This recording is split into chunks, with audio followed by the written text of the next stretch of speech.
seolah-olah patriotisme itu dekat dengan cinta kepada pemerintah. Padahal kan patriotisme itu ya cinta kepada tanah air kan. Iya betul. Dan misalnya kita bicara begini kan, orang menuduh seolah-olah kita benci kepada Prabowo, kita benci kepada Soeharto, kita benci kepada keluarga Cendana, kita benci kepada Gibran, atau kita benci kepada keluarga Jokowi misalnya. Padahal kan tidak. Kita hanya menganggap mereka ini menghalangi jalannya prosesi demokrasi, menghalangi terciptanya distribusi keadilan itu kan. Iya. Kita menganggap mereka begitu sehingga kita melakukan resisten terhadap mereka kan. Kita melakukan perlawanan terhadap mereka.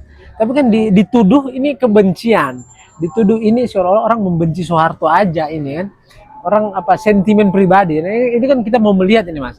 Apakah penolakan terhadap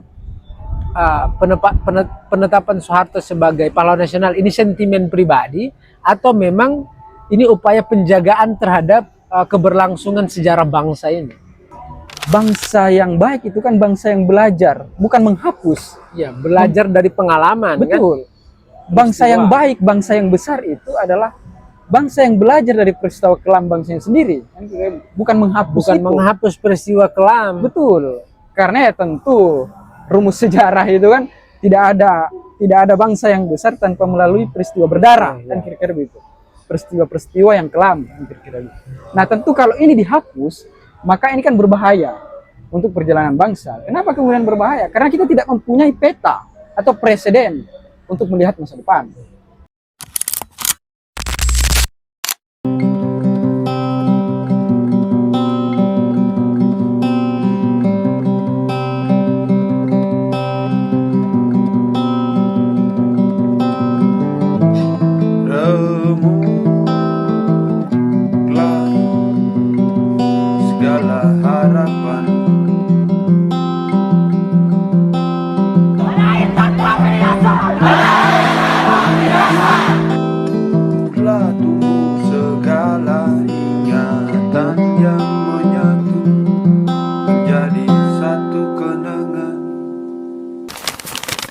Selamat datang kembali di Bongkar Pasang Project, channel yang paling progresif, channel yang siap menumbangkan rezim Prabowo Gibran. Ingat itu ya, catat ya. Jadi insya Allah kalau ada sekelompok orang yang ikut menumbangkan rezim Prabowo Gibran, nah kita ada di dalam. Ya. Hari ini kita kedatangan ya penggawa lama yang sebenarnya beliau menghilang meditasi selama ini melakukan meditasi, jadi kurang berkontribusi secara intelektual ya. Memang kontribusi finansialnya jalan, tetapi kontribusi intelektualnya kurang. Nah, sehingga hari ini kehadiran beliau ini harusnya dikhawatirkan oleh Prabowo Gibran ya. Karena beliau memegang beberapa kendali yang siap menumbangkan penopang-penopang rejim, termasuk menumbangkan siapa itu Menteri Kebudayaan gak jelas itu. Oke guys, hari ini kita kedatangan Ananda Ahmad Fauzi, Ustadz ya, panggil Ustadz. Kalau yang di saat lain kan kamerat, kita Ustadz aja ya. Saya sekarang didaulat menjadi Gus sebenarnya. Oke, kita kedatangan Gus Fauzi. Tuh, kamu kayak Kiai Fauzi di kabupaten itu. Sanat ideologinya sama. Oke. Ya, kita kedatangan Gus kawan-kawan ya. Kita kedatangan Gus. Ya, hari ini suasana agak berbeda ya. Kita di Malang masih, tapi di Merjosari ya.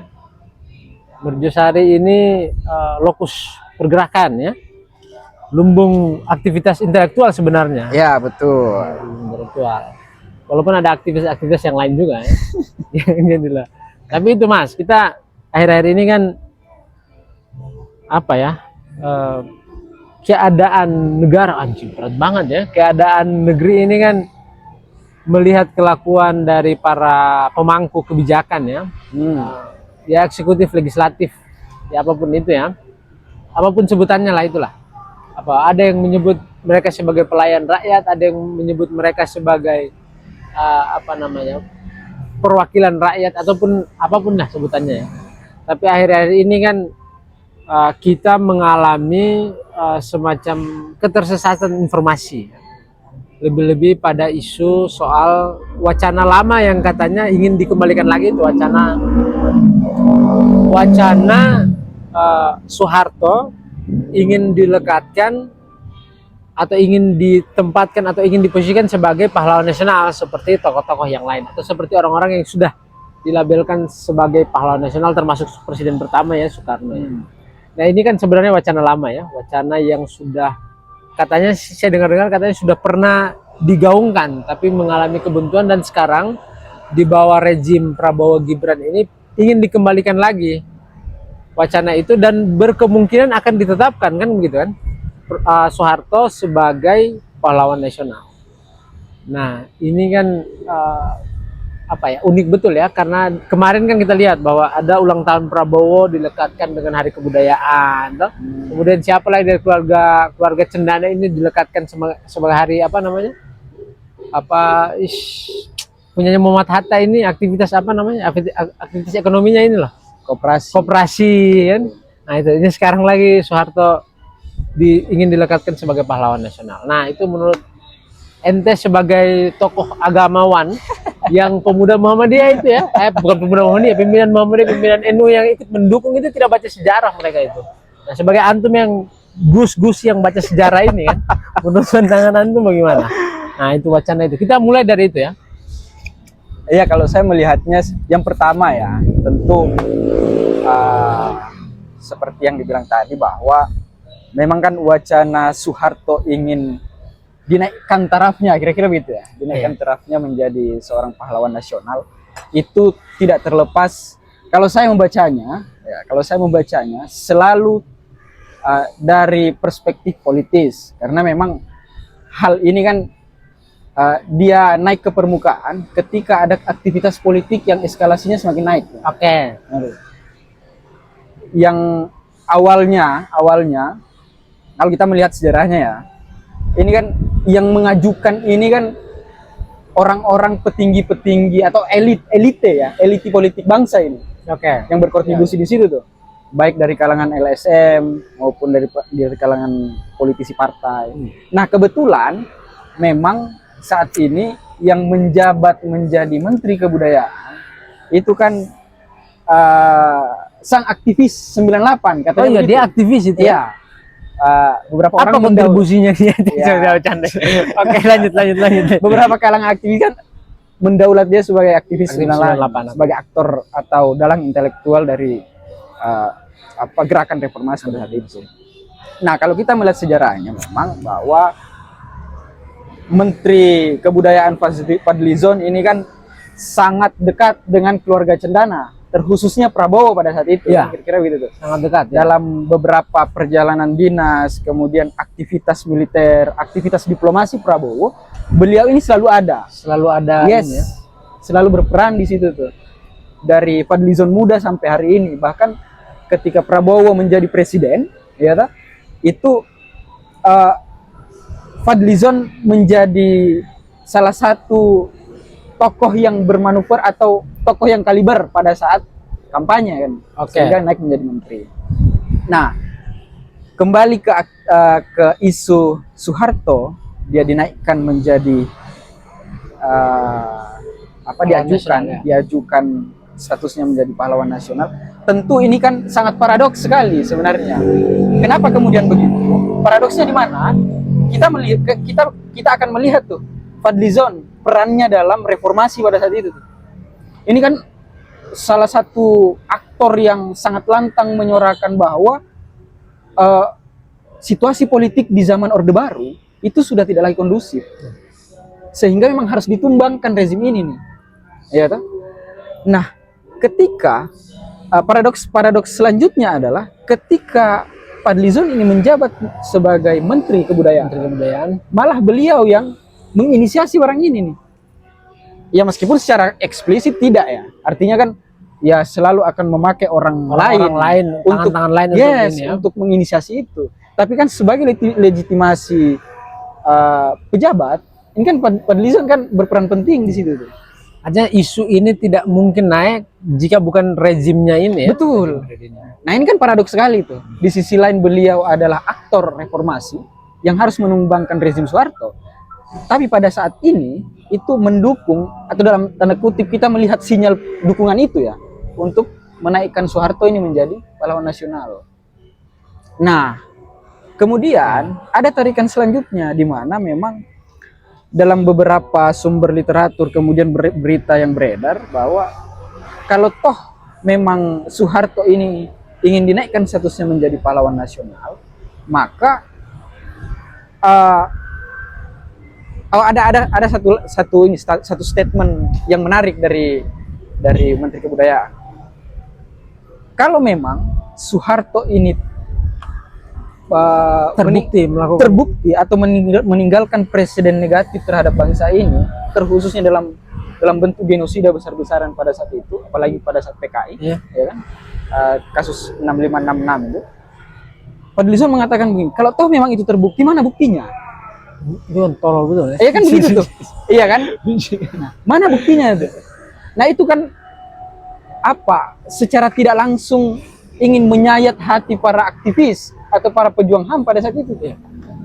Kalau kita ingin melihat bukti ya, di beberapa museum, di beberapa ini kan aktivitas atau implikasi kejadian pada saat itu atau bukti-bukti kejadian pada saat genosida itu kan sudah banyak beredar. Ya. Baik dalam bentuk penelitian riset, ya toh, kemudian dalam bentuk barang-barang yang menjadi bukti pada saat itu kan semuanya ada.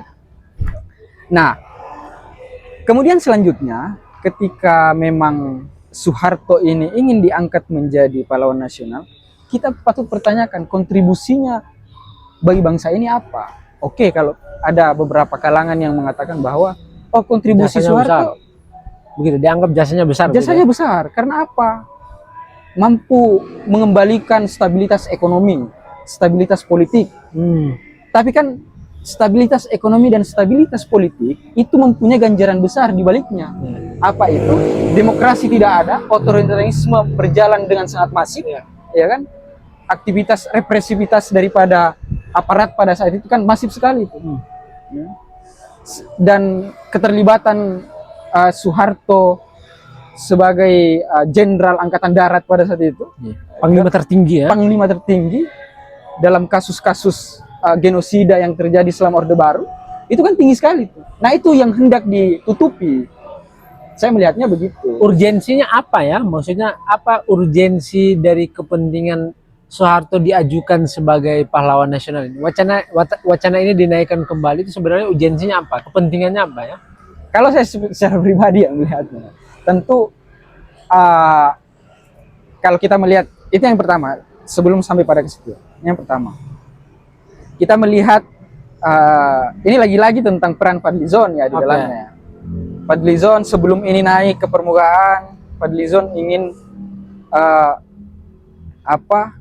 membuat gebrakan-gebrakan baru sebenarnya dalam upaya untuk menghapus alam bawah sadar bangsa ini, generasi hari ini, bahwa Soeharto dan kroninya tidak jahat begitu ya? Tidak jahat. Padahal ya kan? Pembunuhan terjadi di mana-mana. Betul.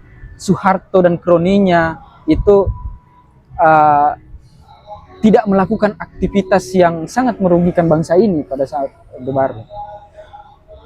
Yang pertama, penulisan ulang sejarah. Oh ya, yang wacana sempat naik itu ya? Betul. Ini kan penulisan ulang sejarah bahwa sejarah bangsa ini, sejarah Indonesia ini harus mempunyai sumber primer. Dengan tone yang lebih positif kan? Dan dengan tone yang lebih positif tuh. Nah, itu kan sangat implikatif tuh. Kemudian disusul dengan bahwa sejarah manusia purba ya, dimulai dari Indonesia. Dimulai dari Nusantara. Ini kan kacau sekali nih. John. Kan itu. Dan itu disampaikan di forum internasional. Ya di sisi lain bahwa memang itu menjadi diskursus baru, oke. Tapi kan terlalu terburu-buru untuk menyimpulkan bahwa atau disampaikan di forum internasional bahwa sejarah manusia purba itu di Nusantara. Kemudian disusul lagi dengan isu yang kemudian dinaikkan, yang sebelumnya sudah berkali-kali disampaikan atau diusulkan, tapi kan dinaikkan kembali bahwa Soeharto akan diangkat statusnya menjadi pahlawan nasional. Tentu motif ini adalah satu-satunya motif dari rentetan gagasan Menteri Kebudayaan ini kan untuk membentuk paradigma baru tentang sejarah bangsa. Continue ya, jadi dia ini ya, memang sudah disusun berarti ya. Dan ujungnya itu sistemik. Ya kan?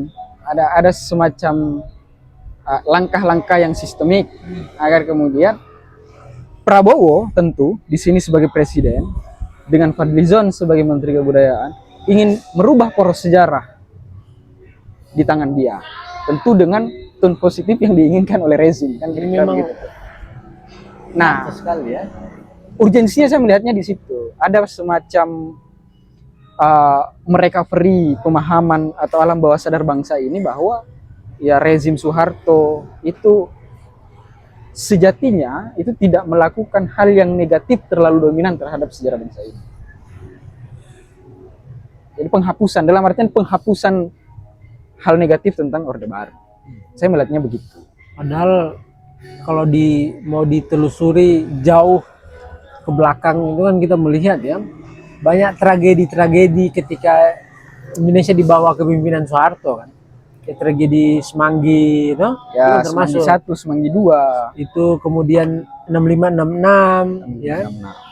Belum lagi aktivis-aktivis yang pro demokrasi itu ya. Yes. Yang hari ini juga sebenarnya sudah ikut mendukung di bawah tangan besi Prabowo. Ini seolah-olah demokrat dia, saya demokratis ya.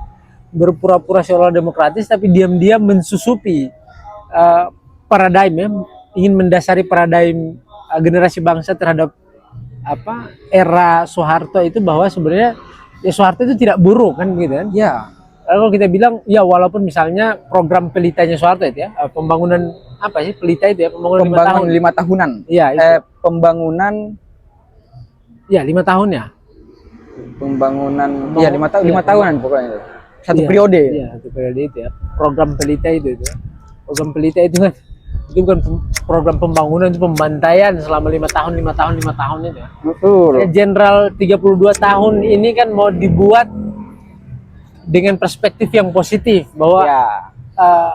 selama apa yang dia lakukan itu berdampak positif bagi perjalanan bangsa. Tapi kan orang tidak mungkin mengambil kesimpulan untuk menggulingkan rezim Soeharto. Itu kan penggulingan kan. Ya. Ambil alih kekuasaan itu walaupun reformasi tidak total ya. Walaupun tidak total dilakukan tetapi kan itu bukti bahwa kejahatan yang dilakukan Soeharto itu kejahatan yang luar biasa kan begitu kan. Betul. Sehingga kalau seandainya kayak misalnya tulisan di Project Multatuli itu ya, kita melihat juga itu ya. Itu betul itu, narasinya bagus betul kan. Seandainya Soeharto itu dikatakan sebagai pahlawan nasional, maka orang-orang yang menumbangkan beliau itu adalah para penjahat kan gitu ya. Yes. Secara logika sederhana kan melihatnya kan seperti itu. Para penjahat. Nah, yang buat saya lebih jengkel lagi itu sebenarnya tokoh-tokoh organisasi-organisasi agama ini loh, Muhammadiyah NU. Ini kan kita anggap mereka ini kan progresif kan. Muhammadiyah ini kan modernis. NU ini kan melahirkan walaupun misalnya dari kalangan kultural memang banyak menolak ya, termasuk Gus Mus segala macam. Ya, itu kan menuduh orang-orang yang mendukung itu kan tidak mengerti sejarah kan. Tetapi secara struktural kelompok-kelompok Muhammadiyah ini kan ikut mendukung Muhammadiyah, NU. Ya, apapun itulah kelompok. Bahkan sudah mulai sekarang ini sudah mulai dibuat itu sampai di daerah-daerah kelompok-kelompok pemuda dikumpulkan untuk mendeklarasikan dukungan terhadap Soeharto jadi pahlawan nasional. Ini kan program yang menguatkan legitimasi. Iya, menguatkan legitimasi seolah-olah ada perspektif lain di luar perspektif istana bahwa Soeharto ini layak apabila dilekatkan dengan pahlawan nasional. Ini kan berupaya untuk apa ya? Berupaya untuk menghapus jejak buruk Soeharto kan gitu. Jejak buruk Soeharto. Padahal perbuatannya itu luar biasa sekali ya. Orang di pembunuhan loh. Selama 32 tahun itu kan orang hidup dalam keadaan yang mencekam itu kan.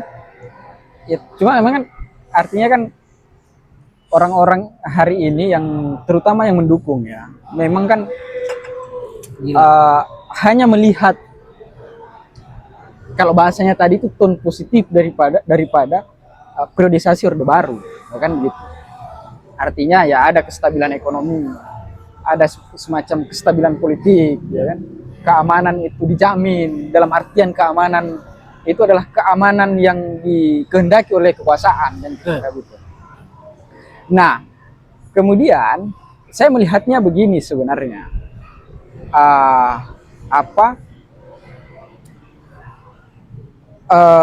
kalau kita melihat secara radikal ya, artinya kan ini ada semacam pengembalian hegemoni daripada keluarga cendana yang pada saat itu menjabat. Lalu kita melihatnya, kenapa kemudian Prabowo Subianto pada saat itu diberhentikan menjadi TNI. Oh, Jenderal Kopassus ya. Jenderal Kopassus. Iya kan? Cuma kan kalau lihat itu kan pada saat itu kan Jenderal Prabowo ini kan itu kan bagian daripada keluarga Cendana. Iya. Dan dia diberhentikan di hampir di akhir rezim Soeharto. Iya. Nah, kalau kita melihat ini analisis kecil-kecilan gitu. Lihat beberapa literatur, kemudian aktivitas, kondisi, situasi politik pada saat itu, bahwa ini ada semacam mitigasi untuk agar kemudian keluarga Cendana ini tidak habis sekalian. Oh, oke. Kalau kita analogikan di dalam satu bentuk perjalanan kapal, ya harus ada skoci Oke. agar kemudian semua penumpang di kapal ini tidak tenggelam. Dan skoci itu, orang yang dalam skoci itu adalah Prabowo Subianto itu. Orang yang dalam skoci itu adalah Prabowo Subianto. Yang kemudian apa? Agar di masa depan itu bisa mengembalikan hegemoni keluarga Cendana. Secara radikalnya saya berpikir begitu. Dan masa depan itu hari ini itu. Dan masa depan itu hari ini. Dan ini terbukti, dalam artian terbukti Prabowo dalam masa politiknya atau perjalanan politiknya itu kan sangat menginginkan menjadi presiden. Yeah. Kendati tidak harus melakukan atau dalam artian mengkhianati konstitusi pada saat Oh iya, kemarin itu ya. yes, mengkhianati konstitusi pada saat pencalonan itu. Rela dilakukan. Rela dilakukan. Nah, ini kan paradoks sekali dengan Prabowo juga. Kenapa kemudian paradoks? Selalu mengkampanyekan tentang nasionalisme dan NKRI harga mati, tapi di sisi lain mengkhianati konstitusi sebagai landasan NKRI berdiri kan kira-kira. Padahal dia buat buku juga Paradoks Indonesia. Paradoks Indonesia. Paradoks. Bobo. Nah, itu kan apa? Ya tentu ini akan menjadi diskursus baru ya, bahwa apa sebenarnya menjadi urgensi. Iya, tapi kan pikiran bangsa ini, pikiran para kaum intelektual di warung kopi hari ini, tentu tidak lain dan tidak bukan ada tarikan politis, mengembalikan nama baik daripada Prabowo terkhususnya keluarga Cendana. Kan kira-kira begitu. Ya karena Prabowo sendiri kan jejaknya cukup berdarah ya. Ya. Jejak perjalanan dia karena dia operasi tim-tim, kemudian data reformasi, jejaknya memang cukup berdarah ya. Dan ini mungkin selain dia menghapus jejak namanya sendiri ya, jejak nama yang cukup berdarah juga sekaligus Soeharto ini, kalau seandainya Soeharto dijadikan pahlawan nasional saja berhasil, maka ke bawah isu-isu lain di bawahnya itu lebih mudah lagi untuk dilakukan. Betul. Ini buruk betul. Nah, saya ini herannya itu karena banyak tokoh-tokoh yang turut mendukung itu loh. Turut mendukung tokoh-tokoh ini ya, yang di struktural, yang dulu dianggap sebagai kelompok-kelompok yang turut berupaya untuk menjatuhkan Soeharto ini. Ikut mendukung, termasuk kelompok-kelompok organisasi ini, alumni organisasi yang dianggap progresif ya dalam tanda kutip, ini turut mendukung. Ini heran juga, apa kepentingannya ya? Saya kalau misalnya Prabowo segala macam, oke lah ya, kita sudah tahu lah niat busuknya itu sudah kelihatan kan, gampang sekali mencarinya. Tapi untuk kelompok-kelompok lain ini loh, apa urgensi ketakutan akan kehilangan kekuasaan, ketakutan akan kehilangan kekuatan finansial, ketakutan akan kehilangan basis sosial, ketakutan apa sih sebenarnya tokoh-tokoh ini, termasuk kelompok-kelompok. Kalau misalnya Muhammadiyah, apakah Muhammadiyah misalnya takut kehilangan kekuatan politik, kekuatan ekonomi, atau kelompok ini kan struktural kan? Ini kan kacau betul kan? Apa kalau misalnya kita telusuri, ya apa kepentingan kelompok-kelompok ini turut mendukung? Ya, saya mengucapkan berulang-ulang ini biar publik mengerti bahwa ya organisasi ini hari ini mendukung upaya untuk menjadikan Soeharto sebagai pahlawan nasional. Ya belum lagi kita nunggu aja kalau ada misalnya ada kelompok dari organisasi ekstra yang turut mendukung ya. Walaupun alumni sudah mulai kelihatan, tapi kita nunggu aja. Wah kacau, ini kalau sampai itu juga turut mendukung sudah aja bubar aja sudah. Ini kan adalah hari-hari ini kan dalam upaya untuk mengkonsolidasikan itu sebenarnya. Iya, makanya aduh, ini mengkonsolidasikan bahwa saya paradigma Soeharto layak untuk menjadi pahlawan nasional itu kan sementara lagi digerilyakan bahasanya ya. Baik dari alumni sampai pada dinda-dindanya kan kira-kira gitu.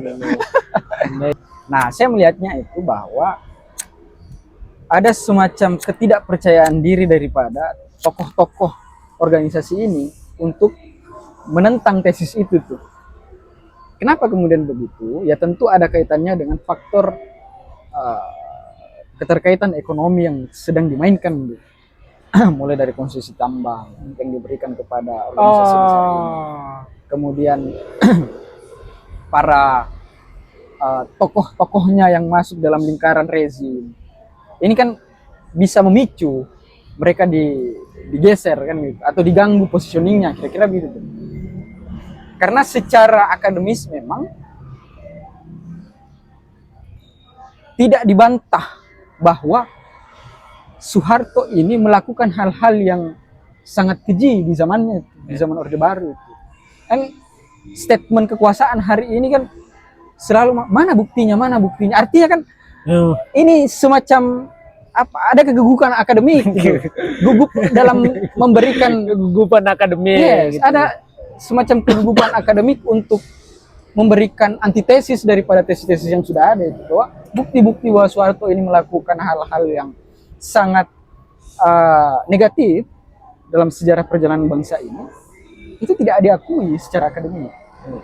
Artinya tidak ada tesis akademik yang membuktikan itu. Dan penelitian di 2004 apa ya dirilis sama lembaga apa itu yang mengatakan bahwa Soeharto itu termasuk presiden terkorup. Ya, lembaga internasional. Iya, korupsinya sampai kalau tidak salah itu 15 miliar US dollar itu. Ya kan? Itu yang gila itu kan. Ya walaupun misalnya tidak terlepas bahwa hari ini juga banyak yang korupsi kan, gitu. Tapi kan korupsinya terpusat. Ya kan? Sekarang kan memang banyak kalangan yang bisa korupsi, tapi itu kejahatan yang luar biasa kan. Korupsi itu kan kenapa dianggap sebagai extraordinary crime? Ya karena hajat hidup orang itu kan dari situ diambil kan. Hak-hak masyarakat menengah ke bawah itu kan diambil itu. Makanya dianggap sebagai kejahatan luar biasa. Akses orang, penyelewengan kekuasaan kan, korupsi itu kan. Penyalahgunaan kekuasaan. Kekuasaan dipakai untuk membunuh orang, dipakai untuk membatasi proses berdemokrasi kan gitu. Makanya orang saya bingung ini apa mereka tidak mengalami ya peristiwa mencekamnya ini ya. Maksudnya kita yang hanya baca di literatur aja apa ya punya sensasi batin anjing ini kok begini sekali ya keadaan gitu. Apalagi mereka yang mengalami langsung itu loh. Maksudnya kita membaca literatur aja bisa mengalami suasana kebatinan penindasan itu ya. Iya, itu yang saya maksud ya. Memang bangsa ini kan ingin didesain agar alam bawah sadarnya itu menghilangkan rasa empati itu sebenarnya, sehingga memang upaya-upaya kekuasaan dalam mengembalikan citra positif daripada beberapa orang, beberapa tokoh semisal dalam hal ini Soeharto ya, itu memang dalam upaya itu mengembalikan citra agar empati kepada korban-korban yang diberangus pada saat itu, atau istilahnya dalam bahasa radikalnya itu korban-korban yang menjadi kejahatan rezim. Itu ingin dihilangkan empatinya. Dengan apa? Ya tentu dengan pelekatan gelar-gelar kepahlawanan itu. Artinya kan dalam pikiran kita bahwa pahlawan ini kan orang yang mempunyai kontribusi besar dan sangat berjasa kepada bangsa ini kan. Makanya dia mendapat label pahlawan. Nah, ini yang berupaya untuk didesain oleh rezim. Ya tentu kita tidak bisa nafikan bahwa ya rezim hari ini diisi oleh orang-orang yang mempunyai sejarah kelam atau berkontribusi dalam sejarah kelam bangsa ini kan gitu. Nah, ini kan coba untuk dihapus perlahan. Ya tentu melalui tangan-tangan kekuasaan kan kayak gitu. Nah, ini yang kemudian kita sesalkan hari ini bahwa kenapa artinya kan begini, kalau kita melihat atau memakai perspektif yang lain semisal, bangsa yang baik itu kan bangsa yang belajar, bukan menghapus. Ya, belajar dari pengalaman. Betul. Bangsa yang baik, bangsa yang besar itu adalah bangsa yang belajar dari peristiwa kelam bangsanya sendiri, bukan menghapus. Bukan menghapus peristiwa kelam. Betul. Karena ya tentu rumus sejarah itu kan tidak ada bangsa yang besar tanpa melalui peristiwa berdarah, kan kira-kira begitu. Peristiwa-peristiwa yang kelam, kan kira-kira begitu. Nah, tentu kalau ini dihapus, maka ini kan berbahaya untuk perjalanan bangsa. Kenapa kemudian berbahaya? Karena kita tidak mempunyai peta atau presiden untuk melihat masa depan.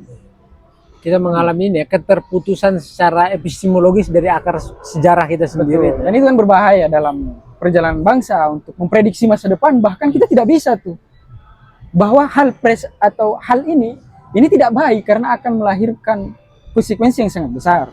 Nah, ini kan kita tidak punya bayangan sama sekali ketika itu dihapus. Nah, ini kan berpengaruh pada 20 tahun, 30 tahun ke depan. Indonesia akan seperti apa? Ya kan begitu. Iya, Mang. Dan itu membuat kita akan dengan mudah untuk memaafkan kejahatan yang dilakukan oleh rezim. Kan, itu gitu. yang tentu yang paling berbahaya dalam fenomena ini yang terjadi ini. Artinya semacam ada normalisasi. Iya, normalisasi tindakan kejahatan itu ya. Kejahatan yang seharusnya itu menjadi kejahatan luar biasa. Ya, kayak inilah, jangan terlalu jauh mungkin ya, kayak perbuatan yang kemarin itu loh, misalnya Gibran itu kan, itu akhirnya kan dinormalisasi. Ya, dianggap hal yang biasa. Hal yang biasa. Padahal secara etik kolektif bangsa ini kan sudah rusak. Sangat tidak menginginkan hal-hal demikian. Sehingga ini kan mau dicoba dengan leveling yang lebih tinggi lagi kan. Ini kalau sampai berhasil Soeharto menjadi pahlawan nasional, ini sudah buruk betul kan? Betul. Sudah buruk sekali. Kayak apa? Misal kalau kita ambil sejarahnya. Nah, kayak semacam begini. Dalam aktivitas politik PKI pada saat itu, ya, kenapa Aidit tidak diangkat menjadi pahlawan nasional? Iya, padahal kontribusi terhadap perkembangan ideologi komunis itu kan luar biasa. Gitu. Dan kontribusinya dalam apa istilahnya pergolakan politik sampai pada masa kemerdekaan itu kan besar betul tuh. Ya, ya. Ya kan begitu tuh. Nah, kenapa tidak diangkat juga? Oke, kalau berdasarkan ya kan itu komunisme. Itu kan komunisme, ya kan? Itu yang menyebabkan peristiwa pembantaian juga di mana-mana. Apa bedanya dengan Soeharto? Sama aja statusnya. Iya kan sama aja kan statusnya. Iya, iya. Betul ya. Iya toh? Kenapa tidak ada juga? Kenapa oke, kalau ada tesis yang mengatakan bahwa ya kan komunis sudah tidak diakui sebagai ideologi bangsa atau dianggap sebagai ideologi berbahaya. Iya. Berarti kan tidak mengakui gagasan bahwa Soekarno itu menginginkan komunisme dengan gagasan Nasakomnya kan kira-kira begitu tuh. Nah, itu kan hal yang perlu kita atau pelajaran yang atau variabel yang perlu dimasukkan ya, untuk menjadi komparasi diskursus. Apakah layak Soeharto ini menjadi pahlawan? Kenapa tokoh-tokoh PKI pada saat itu tidak diangkat juga, dengan kontribusinya dalam pergolakan politik masa kemerdekaan sampai dia dijadikan ideologi bangsa, meskipun ya periodisasinya sangat singkat ya. Ya, walaupun misalnya kita tidak turut mendukung ini ya, maksudnya ideologi komunisme ini ya, tetapi fakta sejarah menunjukkan bahwa pernah ada gejolak dinamika itu kan. Ada gejolak dinamika itu. Dan itu sangat mempengaruhi kan, meskipun hanya 1 tahun ya, ideologi 1 tahun atau 2 tahun itu skema Nasakom dipakai oleh Soekarno itu kan membuktikan bahwa ya PKI itu berkontribusi besar dalam pergolakan politik sampai tidak dipakai dalam istilah ideologi negara itu. Iya, mestinya komparasinya harus begitu ya. Iya, kalau itu bisa diakui, baru Soeharto layak ditetapkan sebagai pahlawan nasional karena sama-sama melakukan pembantaian atau sama-sama melakukan konflik yang besar kan begitu. Walaupun misalnya kalau ditelusuri lebih jauh, sebenarnya kejahatan Soeharto justru lebih besar karena bukan sekali aja, sering kali Pak. Kan orang kan sering cerita tuh, dia undang-undang sudah subversi, memang undang-undangnya disetting untuk subversi Iya. kan gitu. Sampai undang-undangnya itu loh dengan apa dalil asas tunggal itu kan. Dengan dalil demi atas nama undang-undang semua harus tunduk kepada negara kan gitu. Memang memang Fadlizon ini memang dia ini maunya apa sih orang ini? Nah, itu kan yang membuat kekecewaan kita sebenarnya. Artinya kan kekecewaan dalam artian kita ingin turut menjaga kelahiran demokrasi di masa reformasi yang di dalamnya memang ada Fadlizon kan gitu. Yang naik sebagai aktor, Ya, termasuk salah satu aktor ya. Cuma kan melihat fenomena kekuasaan atau rezim hari ini ketika beliau masuk ke dalam lingkaran rezim,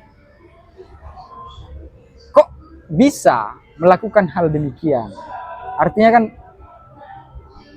secara politik mungkin itu sah, tapi kan secara psikologi bangsa ini melihat sejarah itu kan sangat mencederai, Berupaya memutus.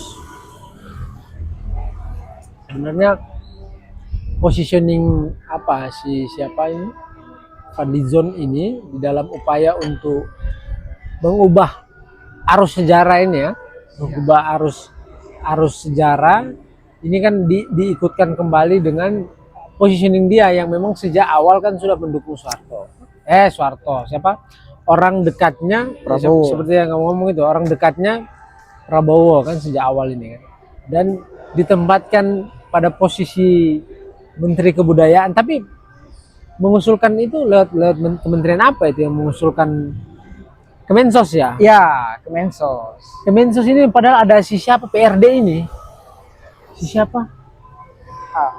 Pimpinan PRD ini loh. Budiman. Bukan. PRD ya, termasuk salah satu siapa sih namanya yang pernah dipenjara itu yang tiap hari diputar Agus Jabo. Agus Jabo, ya betul. Ya, Kan ya. ini wakil menteri kan? Ya, ya. Wamen, Dan ketika beliau diwawancara juga tidak bisa mengeluarkan statement sikap politiknya itu loh. Nah, apa sih orang-orang ini ya?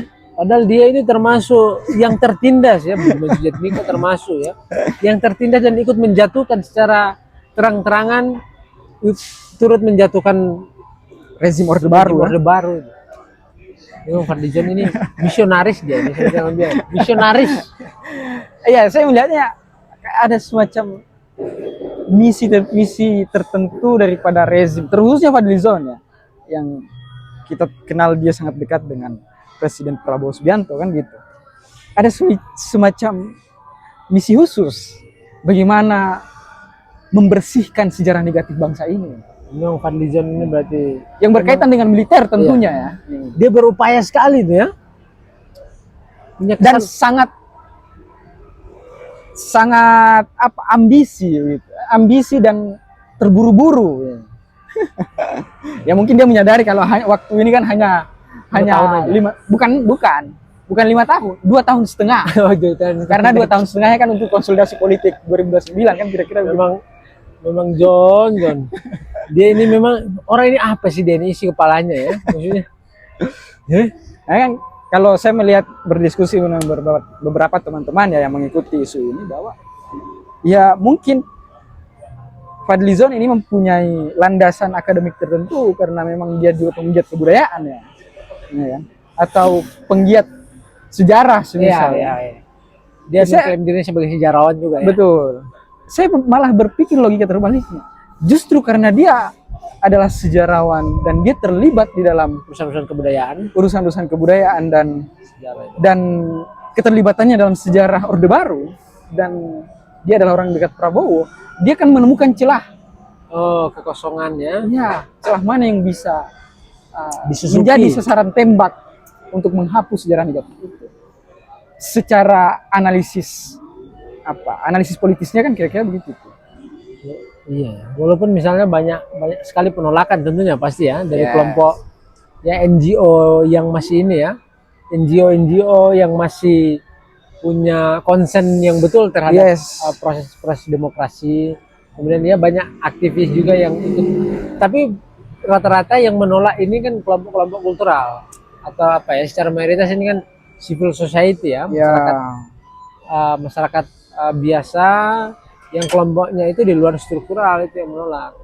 Nah ini kan juga jadi apa, catatan yang keliru, seolah-olah orang yang berada di dalam satu apa ya, istilahnya untuk menggunakan satu kepengurusan ya, bukan satu kepengurusan, apa satu apa sih kabinet itu tidak boleh saling bantah-bantahan itu loh, tradisi apa namanya, yes sir gitu ya, yes sir ya, iya pak siap laksanakan ya, tradisi gitu loh.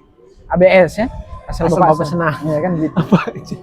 asal bapak senang ya itu, seolah-olah kan tidak boleh membantah. Kayak misalnya Agus Jabo itu, beliau saja mengatakan, oh saya ini orang pemerintahan sekarang, tidak bisa menunjukkan sikap tegar sebagai seorang patriot gitu loh. Seolah-olah patriotisme itu dekat dengan cinta kepada pemerintah. Padahal kan patriotisme itu ya cinta kepada tanah air kan. Iya betul. Dan kita bicara begini kan, orang menuduh seolah-olah kita benci kepada Prabowo, kita benci kepada Soeharto, kita benci kepada keluarga Cendana, kita benci kepada Gibran, atau kita benci kepada keluarga Jokowi misalnya. Padahal kan tidak. Kita hanya menganggap mereka ini menghalangi jalannya prosesi demokrasi, menghalangi terciptanya distribusi keadilan itu. Iya. Kita menganggap mereka begitu, sehingga kita melakukan resisten terhadap mereka. Kita melakukan perlawanan terhadap mereka. Tapi kan dituduh ini kebencian, dituduh ini seolah-olah orang membenci Soeharto aja ini kan. Orang apa, sentimen pribadi. Nah, ini kan kita mau melihat ini Mas, apakah penolakan terhadap penetapan Soeharto sebagai pahlawan nasional ini sentimen pribadi, atau memang ini upaya penjagaan terhadap keberlangsungan sejarah bangsa ini. Akan ada yang menuduh ini sebagai sentimen pribadi terhadap keluarga Cendana. Ya tentu kan pasti timbul dinamika itu. Cuma kan kita harus lihat secara objektif dan akademis kan, kira-kira begitu tuh. Ya kalau kita pakai metodologi ilmiah ya tentu harus ada komparasinya kan gitu. Tadi kenapa kemudian urgensi Soeharto harus naik menjadi pahlawan nasional. Kemudian bagaimana dengan tokoh yang lain yang kemudian kalau dalam tanda kutip dia punya kontribusi juga dan kejahatannya pun sama. Kita bilang sama kan gitu. Nah ini yang perlu kita apa istilahnya harus lihat lebih dalam lagi. Nah ini kan ya memang kalau dibilang oh Soeharto itu kan kalau melihat dari perspektif yang terbalik dengan saya ya Soeharto itu kan selama 32 tahun dia melindungi kan begitu tuh ya, melindungi sumber daya semisal ya kan, melindungi aktivitas kita, berarti kan tidak melihat lebih jauh apa di balik itu. Iya, ya kan? Ya betul. Segala bentuk kestabilan itu akan memakan banyak korban. Itu jelas tuh. Dan narasi-narasi itu yang dipakai sekarang itu, narasi stabilitas, narasi padahal keadaan yang tenang itu kan bisa jadi tenang itu dia mencekam. Justru karena tenang itu sama dengan kedamaian itu kan tidak kan. Justru karena tenang itu akan terjadi kegelisahan. Kegelisahan internal kan kira-kira begitu. Kayak misalnya ada sebenarnya tadi menarik itu aktivitas tubuh pemerintahan hari ini. Banyak aktivis kan di dalam. Iya. Aktivis-aktivis yang menolak itu. Artinya meskipun dalam logika kita, logika eksekutif, ya harus pasang badan dengan kebijakan eksekutif. Ya kan?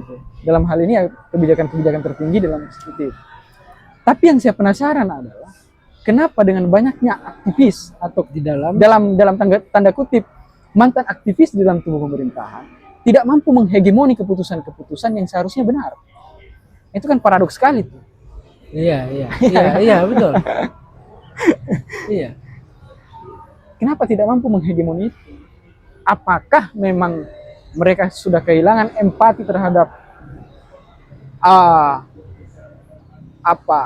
insiden-insiden yang sangat melukai hati kolektif bangsa ini? Atau seperti apa? Itu kan menjadi pertanyaan kita hari ini kan. Mereka yang tidak, Soeharto itu harus ditumbangkan, Soeharto harus begini. Tapi ketika mereka dalam rezim atau lingkaran rezim, kenapa tidak mampu menghegemoni? Iya. Bahkan takut untuk mengatakan tidak. Mengatakan tidak aja takut ya. Ada semacam ketakutan yang berlebih gitu ya. seolah-olah kayak mengatakan tidak hari ini, besok langsung dipecat, atau sebentar sore langsung dipecat kalau pagi mengatakan tidak. Ini kan apa ya, kita terhadap apa perjalanan bangsa ini ya, dengan kita kan menghitung Indonesia baru itu kan seharusnya mestinya kan sejak reformasi kan. Itu kan mengharap ada Indonesia baru yang ingin diwujudkan. Dan karena kekuasaan cenderung sentralistik, sehingga reformasi itu upaya untuk melakukan distribusi kekuasaan, distribusi keadilan ke hampir semua kalangan, termasuk kalangan menengah ke bawah seperti kita ini kan. Nah, tetapi hari ini itu seperti yang kamu bilang tadi, hari ini adalah masa depan yang sudah diceritakan sejak lama oleh kelompok Prabowo dan gengnya itu ya, dan kawan-kawannya itu. Apa yang mesti dilakukan oleh kelompok muda ini untuk melakukan counter narasi ini? Fadlizon ini kan aneh, yang mesti dia bilang mana buktinya, padahal harusnya yang membuktikan itu dia kan, karena fakta menunjukkan Soeharto digulingkan bukan berhenti. Iya kan? Ya walaupun prosesnya mengundurkan diri, kita sudah tidak mampu dia mengendalikan situasi politik waktu itu. Ya harusnya membuktikan itu dia, malah disuruh kita membuktikannya, tolol betul. Iya, saya bilang ada semacam keguguman akademik ya, meskipun beliau adalah doktor ya, kan gitu. Saya tidak tahu itu dokter betulan atau tidak. Saya juga tidak tahu kapan meneliti, kapan ininya. Do you really know how to play the game?